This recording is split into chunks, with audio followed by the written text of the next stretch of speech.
Hello students, इस video में हम देखेंगे क्या है active and passive voice. Passive voice की ज़रूरत क्या है, इसे कब यूज़ किया जाता है, एक्टिव वॉइस को पैसिव वॉइस में कैसे चेंज किया जाता है, ये बहुत ही सिंपल तरीके से हम देखेंगे।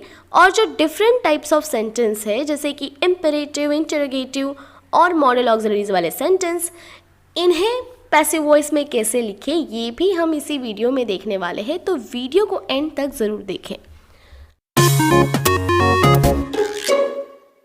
So let's start it with a very simple example. He ate a mango. इस एग्जाम्पल में ate, जिसका मेन वर्ब है eat, ये एक एक्शन है तो ये वर्ब है। ये काम जिसने किया है he is the subject and a mango is the object. Subject, verb, object. ये फॉर्मेट है एक्टिव वॉइस के लिए, जिसमें सब्जेक्ट पहला है, फिर वर्ब और फिर ऑब्जेक्ट। वैसे तो काफ़ी कॉम्प्लिकेटेड सेंटेंस होते हैं इंग्लिश में, इतने आसान सेंटेंस हमेशा नहीं आएंगे, लेकिन शुरू हम एक बहुत ही सिंपल एग्जाम्पल के साथ कर रहे। सो बच्चों, ये है एक्टिव वॉइस का फॉर्मेट जिसमें सब्जेक्ट पहले है। अब इमेजिन कीजिए कि आपको नहीं पता कि किसने आम खाया, या ये आप बताना नहीं चाहते, या आम खाया गया है ये ज़्यादा ज़रूरी है ना कि किसने खाया ये ज़रूरी है। तो इस केस में हम पैसिव वॉइस यूज़ करेंगे, जो होगा a mango was eaten by him.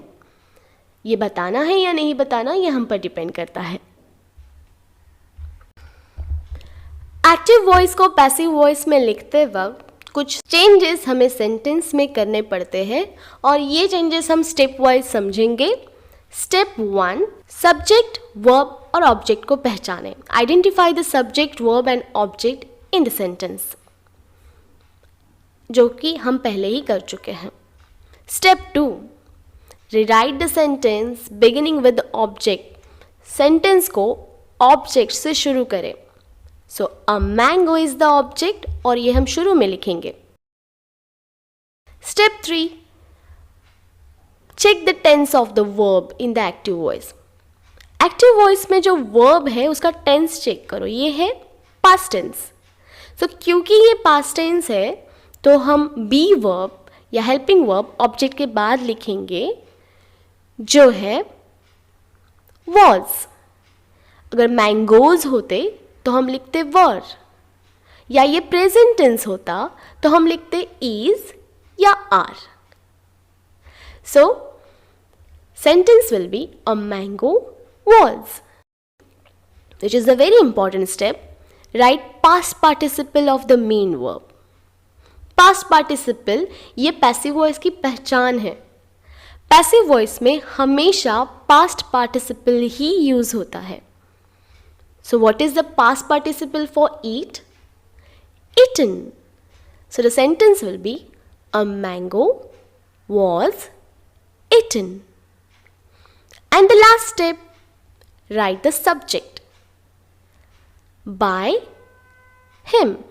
Subject को हमेशा इसी तरीके से लिखते हैं, बट ये ज़रूरी नहीं है कि आप सब्जेक्ट लिखे ही पैसिव वॉइस में। सो इस तरीके से हम एक्टिव वॉइस को पैसिव वॉइस में चेंज कर सकते हैं। अब कुछ और एग्जाम्पल्स देखते हैं। Bharat Vikas Group now employs 16,000 workers. Step 1, identify the subject, verb, object. Bharat Vikas Group subject, now employs verb, and 16,000 workers object. Step 2, rewrite the sentence beginning with object 16,000 workers. Write the helping verb according to the tense are. Now what is the past participle for employees? Employed by Bharat Vikas Group.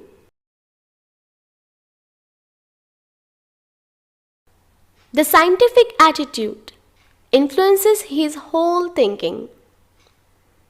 His whole thinking is influenced by the scientific attitude. यहाँ एक table आपके लिए मैंने दिया है जिसमें आप आसानी से समझ सकते हो कि जब वर्ब का टेंस जिस तरीके से होगा उसके अकॉर्डिंगली हम कैसे बी वर्ब यूज़ करेंगे आफ्टर द ऑब्जेक्ट। तो इन्हें ध्यान से देख लीजिए, आई होप ये आपके समझ में आएंगे। Now in case of different types of sentence कैसे पैसिव वॉइस लिखा जाएगा, इसमें थोड़ा सा डिफरेंस है जो अभी हमने देखा उससे। सबसे पहले question where did they find it. शुरू में हम क्वेश्चन वर्ब लिखेंगे, जिसके बाद हम बी वर्ब लिखेंगे according to the tense of the verb in the active voice, then object and then verb. In case of imperative sentence, do the work, let the work be done. Close the door, let the door be closed.